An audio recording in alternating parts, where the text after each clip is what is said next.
Аулағыма тышып қалған, құлжалығыма тышып қаланы кісімінен кізгім білен. Амелия Феофанова күптірлі жады конкурсларда қатнашып жеңу яулаган. Ул жырлый да, бии да, саксофонда да ойнай. Ләкин туым жындызында Амелия бірінші мәртәбә. Тәуге тапыр қатнашуына қарамастан финалист. Әтием Крәшін, ул шатлансын өчен мин бу фестивальда қатнашам.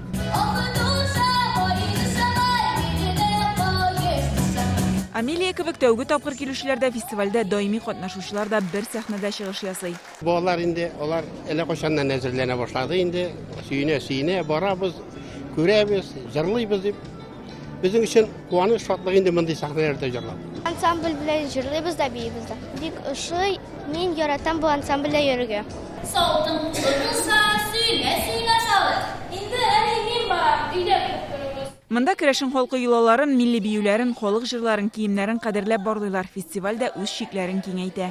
12 ел элек бүтән бала суда балык йөзәдер, су салкынын сизәдер.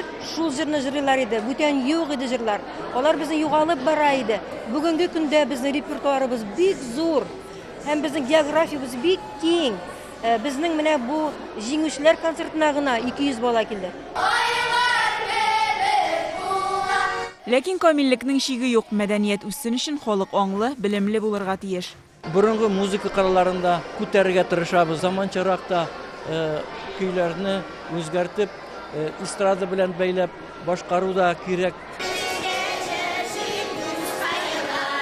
Милләтнең киләчәге яшь буында икәнен аңлый Крәшин халкы. Замана таләпләреннән читтә калмыйча, гореф-гадәтләрне саклап калып була диялар. Гөлназ Сайфетдинова, Динә Хисаметдинова, Алмаз Зияддинов, Яңа гасыр каналы.